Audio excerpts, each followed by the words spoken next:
I write this piece with pains in my heart. I waited for days to know if the Southeast governors will surprise me by addressing the killing of IPOB members on Sunday by the military men.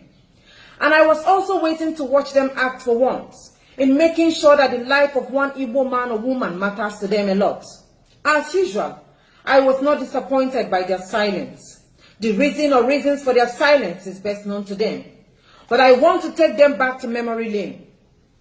Our great-grandfathers had great balls and never gave in to their enemies' demands, even at gunpoint. Our ancestors were not cowards.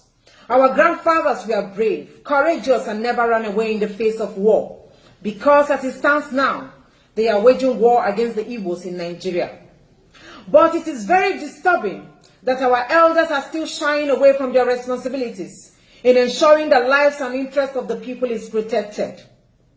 And to all the enemies of Biafran freedom, I salute you all. Nature, I believe, is waiting to speak against you too.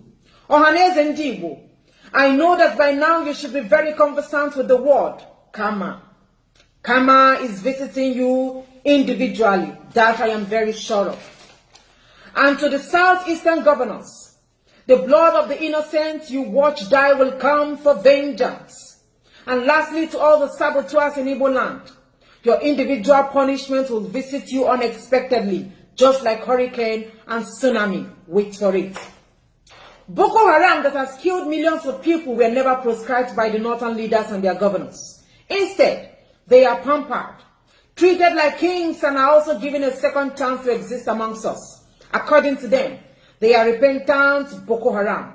Meanwhile, IPOB youth with just flags in their hands, peace in their hearts, truth in their mouth, with no arms, only asking for just one request: freedom from the bondage of Nigeria.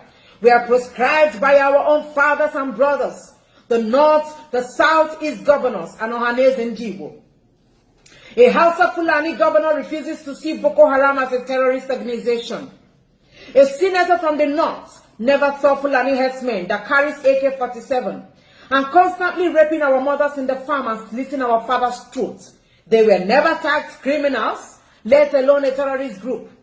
But the Southeastern governors that you all moved to vote for under the hot sun during elections joined hands together, signed a paper, and proscribed us as terrorists. Except God is no longer God, these governors will not be spared by the wrath of God. And for the military men that derives joy in killing IPOB members and other innocent lives, their blood will forever stain your doorstep. That I am very sure of. I want to ask the population that makes up the Southeast for a favor. And what favor is that? I want my people to know that there is no government that can work effectively and efficiently without the people's support. That is to say, you are the government, and without you, your governors will never exist in any government house. Also, without you, the masses, there won't be any police or army existence. Speaking in one voice has helped many nations to succeed and to survive. We will all have to stand up and speak in one mind for once. Number one, we must speak against the Southeastern governors. Hold each of them accountable for misappropriating public funds. If possible, call them out without fear or favor. You can use Abia State, Enugu State, Imo State, Ebonyi State, Anambra as a case study. Number two, speaking against Ohaneze Ndigbo should be your utmost priority. How else do you want me to tell you, my people, that no Southeast governor have your interest at heart? They rather prefer to protect a house man that sells sugarcane down the road than protecting the lives of 200 Igbo youths that are graduates and PhD holders. That is the weight of the hatred they have for you. They killed unarmed IPOB members unjustly, and my fellow Igbo men and women full of wickedness in their hearts. Instead of sympathizing with those that lost their loved ones or keeping quiet, they decide to show how dilapidating their ignorant mindset has grown by commenting something like this. That serves them right. Some said, good for them, while the other one said that IPOB members are very stupid. Why did they gather when the federal government of Nigeria had already proscribed them as terrorists? Why the other ones blamed their death on Nnamdi Kanu, the leader of IPOB? I won't say anything to those confused and pathetic fellow, but I will still allow Mother Nature to handle their case accordingly. And I know that Mother Earth, Mother Nature will never put us to shame. Finally, my people, social media is like your own personal TV station that we all owe individually. Kindly use your smartphones and data wisely. If you cannot voice out or write something to condemn bad government, at least learn to share. Learn to share.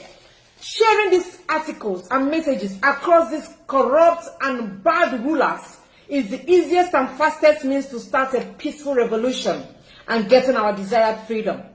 If social media was existing in 1967 during the Biafran Civil War, by now, we could have gotten our Biafran as a sovereign state. Before I end, I want you all to know this. 1st of January 2020 made it 106 years Lord Frederick Lugard signed a document that made Northern Nigerian Protectorate and Southern Nigerian Protectorate to be joined together as one to form an independent state. 1st October 2020 will make it exactly 60 years of Nigeria gaining our independence in 1960. Listen up, everyone. Nigeria has failed you for 60 years. Listen up again. Nigeria has failed you all for 60 years. The rulers in Nigeria have deceived all of you for 60 years. That is 6 decades. Now, hear this unfortunate, ugly truth from me. No government in Nigeria can give you steady electricity. No government in Nigeria can give jobs to the youth. No government in Nigeria can practice full democracy when autocracy system of government makes them happy. No government in Nigeria will fight to protect human rights, which includes lives and properties. No government in Nigeria can give you accessible roads. They told you to vote that your PVC is your right, to choose your rulers. But your PVC is not your right, has never been your right, and will never be your right to choose competent leaders. I repeat, your PVC has never helped you to make decisions in choosing who governs you.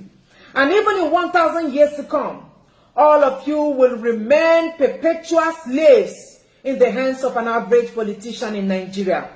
If you all continue sleeping and slumbering. Save my message in your archives.